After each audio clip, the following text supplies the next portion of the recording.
जय श्री कृष्णा दोस्तों, यह तो आप सभी जानते ही हैं कि जो मनुष्य जैसा कर्म करता है वैसा ही फल भी पाता है।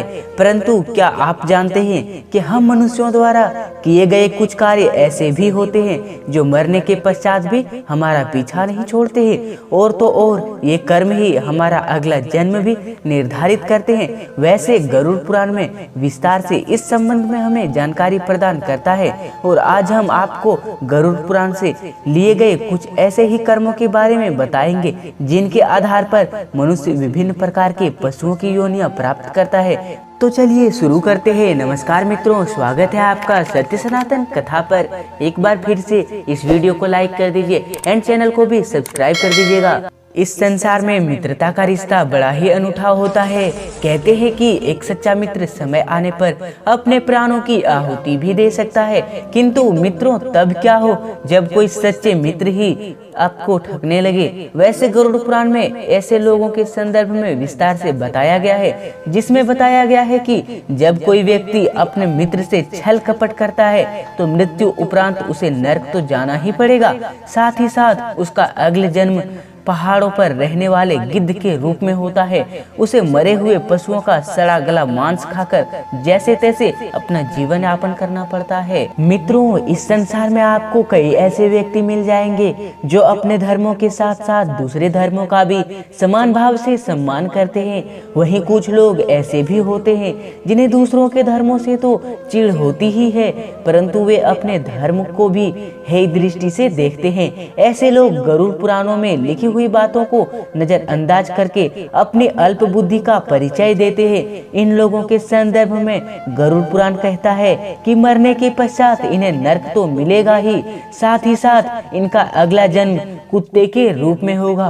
तो धर्म का अपमान कभी भी मत करना। ये श्वान अपने स्वभाव के कारण गली गली में भौंकते रहेंगे, परंतु ना तो इनकी कोई बात कोई गौर से सुनेगा और ना ही कोई प्रतिक्रिया व्यक्त करेगा।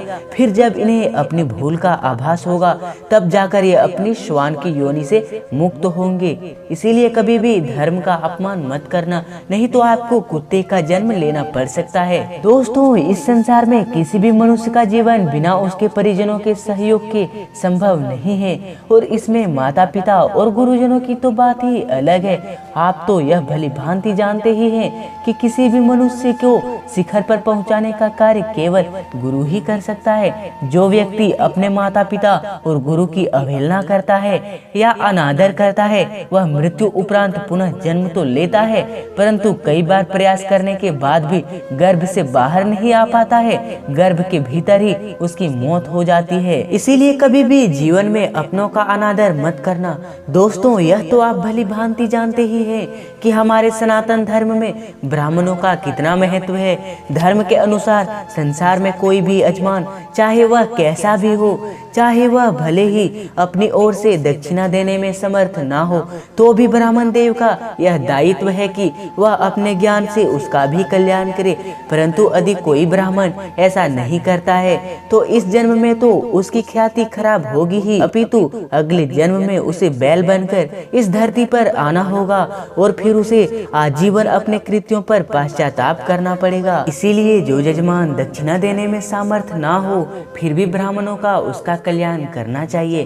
दोस्तों, इस संसार में ऐसे कई लोग हैं जो अपने कृत्यों से सभी का हृदय जीत लेते हैं, परंतु वहीं कुछ लोग ऐसे भी हैं जो अपनी चालाकी से सीधे साधे इंसानों को मूर्ख बनाते रहते हैं। ये आजीवन ऐसे ही खाते हैं, परंतु इन मूर्खों को यह नहीं पता है कि यह संसार ऐसे ही नहीं चल रहा है, अपितु इस संसार को चलाने वाला दूर कहीं बैठकर इनके इन सभी कृत्यों को देख रहा है। उसके घर देर भले हैं मगर अंधेर नहीं है। ऐसे लोगों के बारे में गरुड़ पुराण में बताया गया है कि ये लोग अगले जन्म में उल्लू बनते हैं और अपनी चालाकी का पश्चाताप करते रहते हैं। इसीलिए कभी भी अपना भला करने के लिए किसी भी सीधे साधे लोगों को परेशान मत करना। दोस्तों, जिस प्रकार सभी पुत्रों का यह दायित्व है कि वे अपने माता पिता की सेवा करते हुए अपने दाम्पत्य जीवन का निर्वाह करे। ठीक उसी प्रकार एक आदर्श बहू का भी यही कर्तव्य होता है। परंतु इसके विपरीत जो स्त्री अपने सास ससुर की सेवा नहीं करती और उन्हें अपशब्द कहती है और असमय ही कलह करती रहती है, तो उन्हें अगले जन्म में रक्त पीने वाली जूं के रूप में इस धरती पर जन्म लेना पड़ता है। इसीलिए स्त्री को बिना गलती के अपने सास ससुर से नहीं लड़ना और झगड़ना चाहिए। दोस्तों, हमारे सनातन धर्म में अन्य दान को सबसे बड़ा दान कहा गया है। जो व्यक्ति अन्य दान करता है वह न केवल इस लोक में अपितु स्वर्ग लोक में भी सुख पाता है। और इसी वजह से लोग प्रतिभोज और भंडारों का आयोजन करते हैं। परंतु वहीं कुछ लोग ऐसे भी होते हैं जो अन्यों की चोरी या घोटालेबाजी करते हैं। ऐसे लोगों के बारे में गरुड़ पुराण में कहा गया है कि इनका अगला जन्म छछूंदर या चूहे के रूप में होगा और फिर ये अनाज के दाने दाने के लिए तरसेंगे और लोगों के घर में भी भटकेंगे। इसीलिए कभी भी अन्यों की घोटालाबाजी नहीं करना चाहिए। दोस्तों, आप तो यह जानते ही हैं कि मनुष्य के कंठ में मां सरस्वती का वास होता है। इसीलिए शास्त्रों में बताया गया है कि मनुष्यों को कभी भी ऐसे शब्द नहीं बोलने चाहिए जो दूसरों की भावनाओं को आहत करे। परंतु फिर भी कई लोग अपशब्दों को कहने से बाज नहीं आते हैं और छोटी छोटी बातों पर अन्य लोगों को गाली देने लगते हैं। कई बार तो इन्हें तुरंत ही जवाब मिल जाता है, परंतु इनकी अक्ल तो तब ठिकाने आती है जब अगले जन्म में ये बकरे के रूप में इस धरती पर आते हैं और ये किसी न किसी कसाई के हत्थे चढ़ जाते हैं। इसीलिए कभी भी बिना किसी गलती के किसी भी व्यक्ति को अपशब्द मत कहना।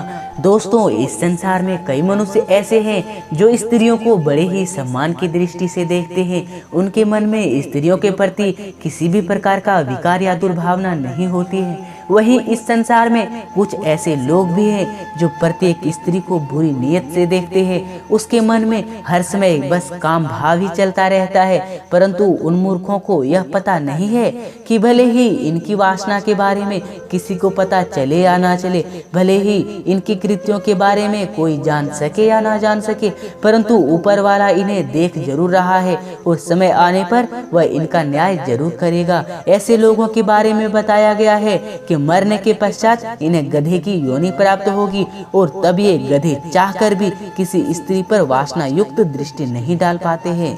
इसीलिए अपने जीवन में कभी भी किसी स्त्री का अपमान मत करना। दोस्तों, इस संसार में ज्यादातर स्त्रियां पतिव्रता होती है और उनके मन में अपने पति के अलावा किसी भी पुरुष का विचार नहीं आता है। परंतु संसार की सभी स्त्रियां एक जैसी नहीं होती है और वे स्वभाव से व्यभिचारिणी होती है।